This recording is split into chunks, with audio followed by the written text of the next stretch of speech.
When I think about what attracted me to Imam Hussain, I have to give a little bit of background to what led me to Islam. I came from the life living in the street. We used to rob, we used to steal, we used to sell drugs, we used to go to parties and do all types of bad things. You know, the normal teenage life in America, these things are glorified and it's presented as being cool. It's like, this is what you should do when you're a teenager. You should go out to clubs, live your life, because you don't know how long you're gonna live, so live for the moment. And they don't think about Allah, they don't think about that somebody's watching you, or like God is watching you, the day of judgment. You have to answer for all these things. I kept living this life and I wanted to stop, but once you're in so far, it's like you can't get out of it. I was in a gang, my whole neighborhood was gangs. Each one of the housing projects had their own gangs. Everywhere I had to go, I had to have a gun. I have to go even to the mailbox, I have to carry a gun because I had people surround my house, try to kill me. After you've done so much dirt in the street, you always have to watch your back and look around, and I got tired of this life. And it came to a point where I was attacked one night by a whole group of people, a lot of people, and I ended up shooting somebody, and they didn't die, but I went to prison for it.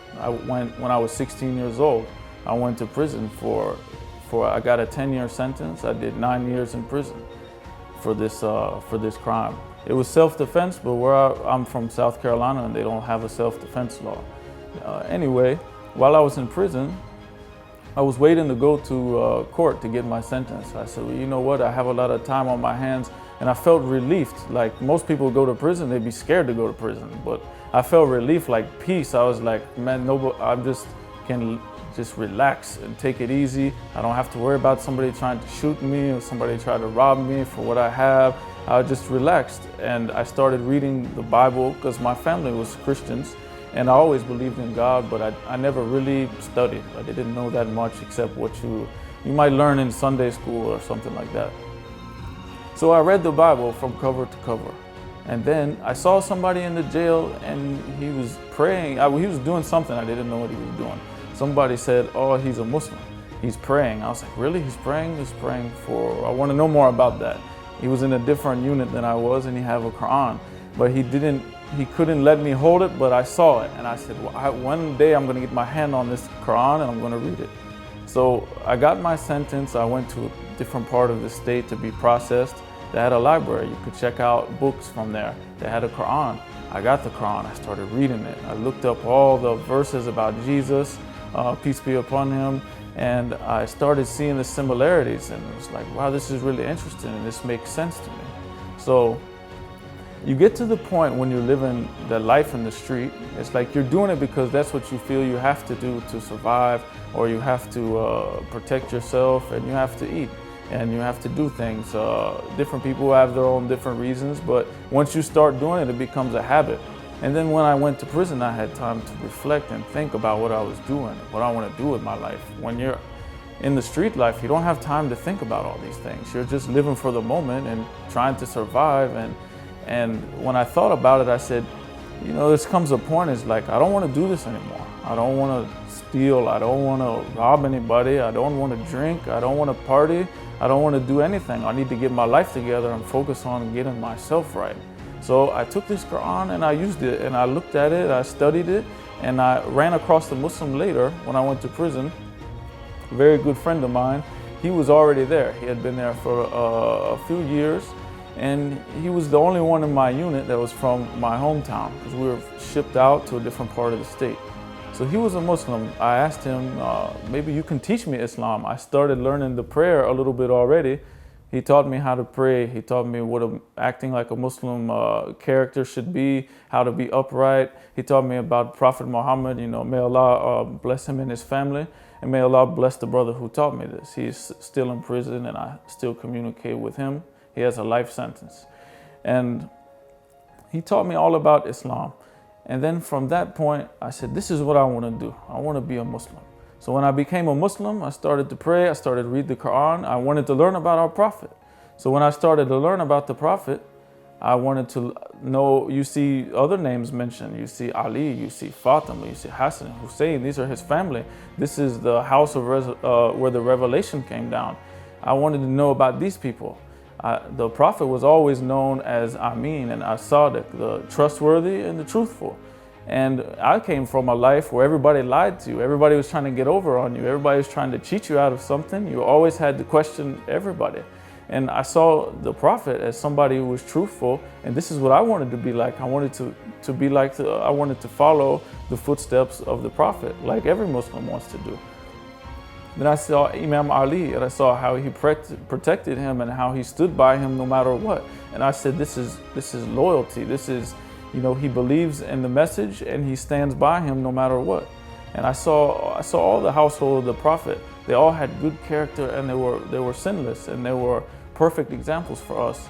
I get to the point where I want to read about Karbala. See, I saw a book about Imam Hussain.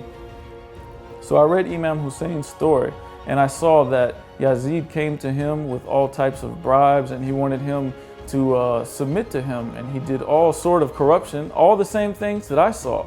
He lived all the corrupt life. He lived pretty much all the street life. That was Yazid. He was like a kingpin. He had everything. He had money. He would buy people's faith. He would offer them money and say, "Come to my side."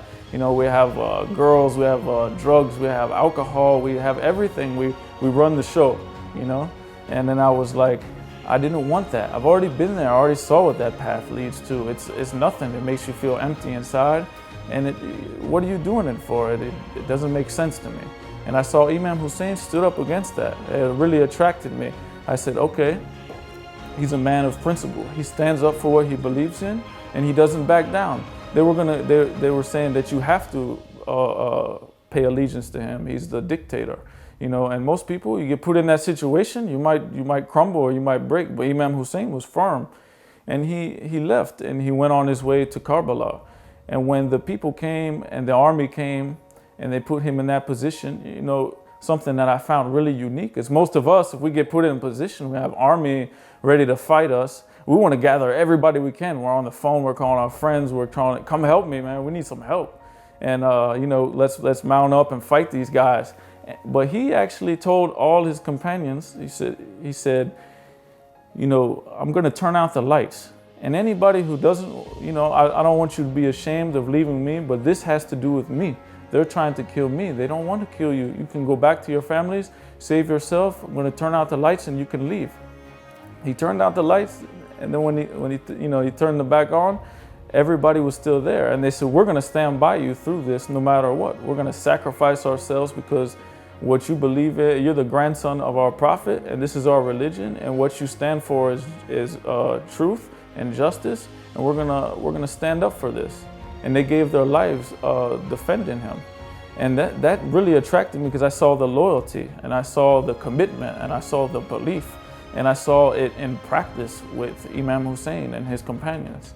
And then the other army, one of the generals, something that struck out to me, and they offered him everything, like a big bounty. You got Imam Hussain, I offer you like $1 million, and just to stay with us. And he was torn in between, like, what do I want to do? Do I want to go be with Yazid and get the money and the fast life and everything that comes along with it, the glitter and the glamour and all of these things? It'd be like today, somebody offer you like $1 million, a big house, a Ferrari, like all these girls, anything you want, it's like you can have it. This man was going to give it to him. And it's attractive to anybody if you were put in that situation. But then he looked and he saw, on the other hand, Imam Hussain is the grandson of the Prophet. How am I going to feel if I stand in front of the Prophet on the Day of Judgment and say that I helped in the killing of your grandson? It's like a choice between heaven and hell. Which way are you going to go? And Imam Hussain, he saw Imam Hussain and then he went back. He said, he thought about it and he said, I have to go with Imam Hussain. And he felt ashamed. And he came to Imam Hussain and he felt very sorry and he begged Imam Hussain. He said, please, accept me.